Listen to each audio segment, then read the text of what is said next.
বাজপেয়ী ভৱনত বিজেপিৰ বিশেষ বৈঠক আৰু বৈঠকত অংশগ্ৰহণ কৰে বিজেপিৰ মন্ত্ৰী বিধায়ক সাংসদ আৰু কাৰ্যকৰ্তাসকলে আগন্তুক বিটিআৰ নিৰ্বাচন আৰু 2026ৰ বিধানসভা নিৰ্বাচনৰ ৰণনীতি সন্দৰ্ভত আলোচনা এতিয়াৰে পৰা ডিসেম্বৰ মাহলৈকে চৰকাৰী আঁচনিসমূহ 100% ৰূপায়ণত গুৰুত্ব প্ৰদান 26ৰ নিৰ্বাচনৰ বাবে সাজু হ'বলৈ প্ৰতিগৰাকী কাৰ্যকৰ্তাক নিৰ্দেশ ৰাজ্যিক বিজেপিৰ সভাপতি দিলীপ শইকীয়াৰ আগন্তুক 3-4 মাহত ভালকৈ কাম কৰি প্ৰত্যেকগৰাকী কাৰ্যকৰ্তাকে টিকটৰ বাবে যোগ্যতা অৰ্জন কৰিবলৈ আহ্বান জনাইছে দিলীপ শইকীয়াই টিকট বিচাৰিলেই নহব জনসাধাৰণৰ আস্থা বিশ্বাস পুনৰ যাতে ঘূৰাই আনিব পাৰে তাৰ বাবে কাম কৰিবলৈ আহ্বান জনাইছে বিজেপি মুখলৈ নোচোৱা হল দল আৰু একমাত্ৰ কামতহে গুৰুত্ব দিয়ে ভাল কাম নকৰা বিধায়কসকললৈ এক প্ৰকাৰ সকিয়নি প্ৰদান কৰিছে দিলীপ শইকীয়াই আমি মাননীয় মুখ্যমন্ত্ৰী ডক্টৰ হিমন্ত বিশ্ব শৰ্মা ডাঙৰীয়াৰ নেতৃত্বত ৰাজ্যখনত জনতাৰ কল্যাণৰ হকে যিসমূহ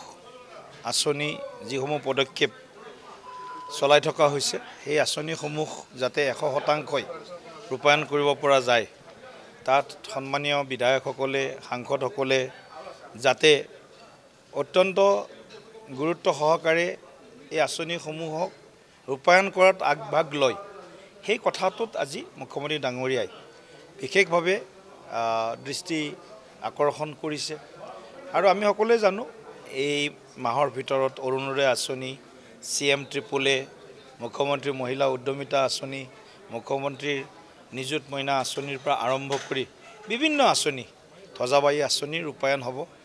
আগষ্ট ছেপ্টেম্বৰ অক্টোবৰ নৱেম্বৰ ডিচেম্বৰ এই 4 মাহত বিভিন্ন আঁচনি আমি 100% ৰূপায়ণ কৰাৰ বাবে মুখ্যমন্ত্ৰী ডাঙৰীয়াৰ নেতৃত্বত আজিৰ বৈঠকত গোটেইবিলাক বিষয় খৰচি মাৰি আলোচনা কৰা হয় আৰু আজি সকলোৱে একমত পোষণ কৰিছে যে আমি আমাৰ যিখিনি য'ত যি অলপ চলপ কৰবাত কিবা দুৰ্বলতা আছিল সেইখিনিক আমি নাইকিয়া কৰি আমি 26ত যাতে ৰাইজৰ আশীৰ্বাদ ৰাইজৰ আস্থা পুনৰ পূৰ্বতকৈ শক্তিশালীভাৱে লাভ কৰিব পৰা যায় সেই কথাটোৰ কাৰণে সকলোৱে কাম কৰিম বুলি আজি কথা দিছে টিকট বিচাৰিলেই নহব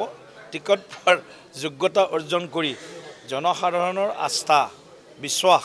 যাতে শক্তিশালীভাৱে পুনৰ মানে ঘূৰাই আনিব পাৰে বা পুনৰ তেওঁলোকৰ মানে আস্থা বা বিশ্বাস অৰ্জন কৰিব পাৰে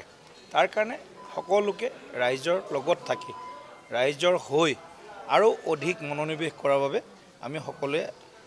এটা সিদ্ধান্ত বা সংকল্প লৈছোঁ যোনে ভাল কাম কৰিছে তেওঁলোকে যাক ৰাইজে ভাল কাম কৰা বুলি ক'ব বিভিন্ন সাৰ্ভে ইত্যাদিত গোটেই কথাবিলাক প্ৰতিফলিত হ'ব তেওঁৰ মৰণ নাই আৰু যিবিলাকে হয়তো ক'ৰবাত কিবা গণ্ডগোল কৰিছে বা গণ্ডগোল কৰাৰ এটা প্ৰতিফলন হৈছে তেতিয়াহ'লে তেওঁলোকৰ অসুবিধা নিশ্চয় হ'ব